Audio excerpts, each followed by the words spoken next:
ಸೂರ್ಯಕಾಂತಿ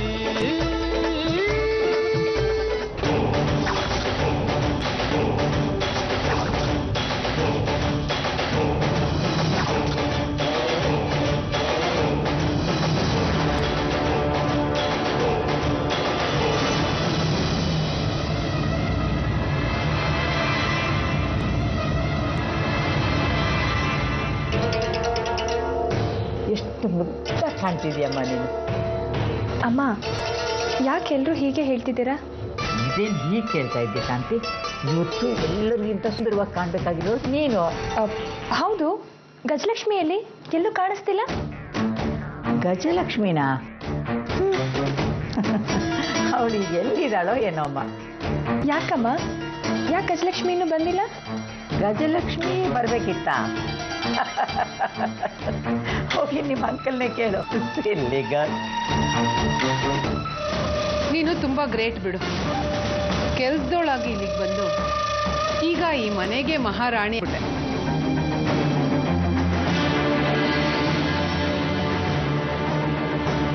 ಇನ್ನು ಮುಂದೆ ನೀನು ಗ್ರೇಟ್ ಲಜಪತ್ ರಾಯ್ ಮನೆ ಸೊಸೆ.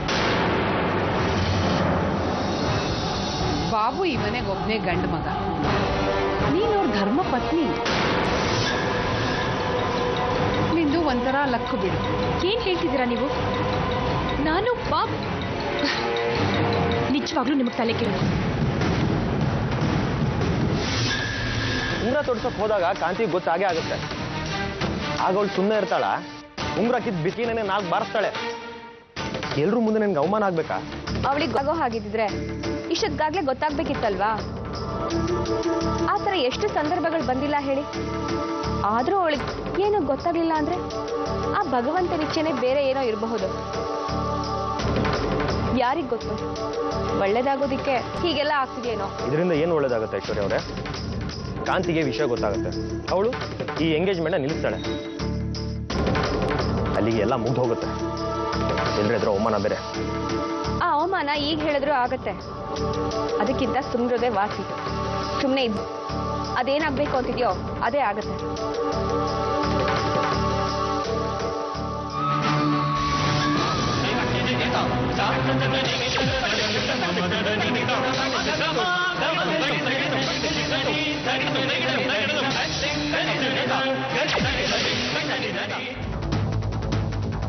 ಅಮ್ಮ,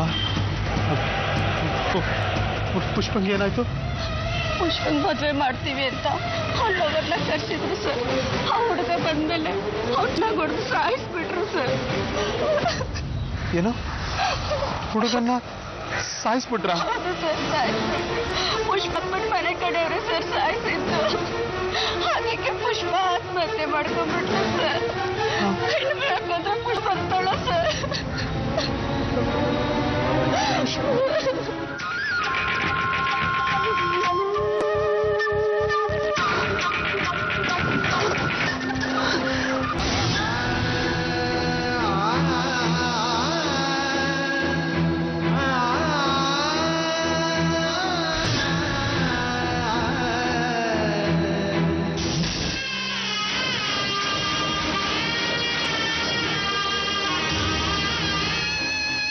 ಎಲ್ಲರೂ ಸೇರಿ ನಾ ಕೊಂದ್ಬಿಟ್ರು ಸರ್.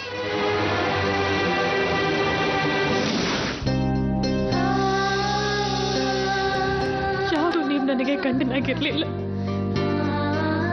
ಹೆಂಡತಿ ಅನ್ನೋ ಸ್ಥಾನನ ನನಗೆ ಕೊಡ್ಲಿಲ್ಲ. ಸೊಸೆ ಅಂತ ಮನೆ ತುಂಬಿಸ್ಕೊಳ್ಳಿಲ್ಲ. ಇನ್ಯಾವ ಪುರುಷಾರ್ಥಕ್ಕೆ ನಿಮ್ ಜೊತೆ ಇರ್ಲಿ ನಾನು? ಮುಂದೆ ಅಂತ ನೋಡಿ ನೋಡೋಣ. ಇದಕ್ಕೆಲ್ಲ ನೀವೇ ಕಾರಣ. ಈಗ ನಿಮಗೆ ಸಂತೋಷನಾ? ನೀವಂತೂ ನನ್ನ ಗಂಡ ಆಗ್ಲಿಲ್ಲ, ಬೇರೆಯವ್ರಿಗಾಗೋದಕ್ಕೂ ಬಿಡ್ಲಿಲ್ಲ. ನನ್ನನ್ನು ಸಾಯಿಸ್ಬಿಟ್ರೆ ನೀವೇ ಕಾರಣ. ಇಲ್ಲ ಕಾಂತಿ, ನಾನು ನಿನ್ನ ತಾಯಿಗೆ ಬಿಡಲ್ಲ ಬಿಡಲ್ಲ.